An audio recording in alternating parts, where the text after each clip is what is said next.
Am I on? Yeah. Good morning, everybody. It's Wednesday morning. I'm going to read chapter 10 today. And hello to Jackson in Bangor, Maine, and Matthew in Jackman, Maine, Marjorie in Palermo, Maine, right near the Liberty line, Emma in Maine, let's see, Malia in Missouri, Lucas in Maine, Kai Ming and Rukai in Seattle, Washington, Hope here in Maine, Leslie and Mary over in England, of all places, Dylan in Maine, and Lucas in Missouri. 2 Lucases. So, chapter 10, Reddy Fox is impudent. A saucy tongue is dangerous to possess. Be sure someday 'twill get you in a mess. That's from old Granny Fox. Wise saying. Reddy Fox is headstrong, and like most headstrong people, is given to thinking that his way is the best way just because it is his way. He is smart, is Reddy Fox. Yes, indeed, Reddy Fox is very, very smart. He has to be in order to live. But a great deal of what he knows he learned from old Granny Fox. The very best tricks he knows she taught him. She began teaching him when he was so little he tumbled over his own feet. It was she who taught him how to hunt, that it is better never to steal chickens near home but to go a long way off for them, and how to fool Bowser the Hound. It was Granny who taught Reddy how to use his little black nose to follow the tracks of careless young rabbits, and how to catch meadow mice under the snow. In fact, there is little Reddy knows which he didn't learn from wise, shrewd old Granny Fox. But as he grew bigger and bigger, till he was quite as big as Granny herself, he forgot what he owed to her. He grew to have a very good opinion of himself, and to feel that he knew just about all there was to know. So sometimes, when he had done foolish or careless things, and Granny had scolded him, telling him he was big enough and old enough to know better, he would sulk and go off muttering to himself. But he never quite dared to be openly disrespectful to Granny. And this, of course, was quite as it should have been. If only I could catch Granny doing something foolish or careless, he would say to himself.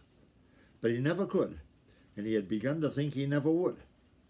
But now at last, Granny, clever old Granny Fox, had been careless.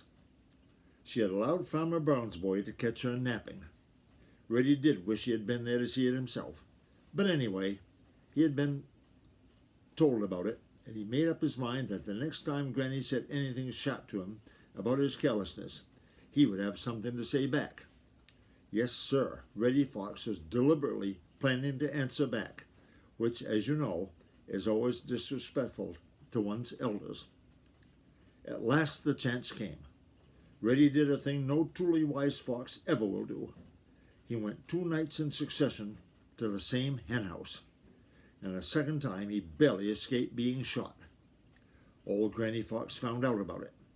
How she found out, Reddy didn't know to this day. I'm going to read that sentence again. How she found out, Reddy doesn't know to this day, but find out she did, and she gave him such a scolding as even her sharp tongue had seldom given him. You are the stupidest fox I ever heard of, scolded Granny. I'm no more stupid than you are, retorted Reddy in the most impudent way. What's that? Demanded Granny. What's that you said? I said I'm no more stupid than you are. What is more, I hope I'm not so stupid. I know better than to take a nap in broad daylight, right under the very nose of Farmer Brown's boy. Reddy grinned in the most impudent way as he said this. Granny's eyes snapped. Then things happened. Reddy was cuffed this way, and cuffed that way, and cuffed the other way, till it seemed to him the air was full of black paws, every one of which landed on his head or face with a sting that made him whimper and put his tail between his legs, and finally howl. There, cried Granny when at last she had to stop because she was quite out of breath. Perhaps that will teach you to be respectful to your elders. I was careless and stupid, and I am perfectly ready to admit it, because it has taught me a lesson. Wisdom often is gained through mistakes, but never when one is not willing to admit the mistakes. No fox lives long who makes the same mistake twice, and those who are impudent to their elders come to no good end. I've got a fat goose hidden away for dinner, but you will get none of it. I wish I'd never heard of Granny's mistakes. whined Reddy to himself as he crept dinnerless to bed. You ought to wish that you hadn't been impudent, whispered a small voice down inside him. And that's the end of chapter 10. And we'll do another chapter sometime soon, maybe later this afternoon or this evening. And goodbye, everyone. Hope you enjoyed it.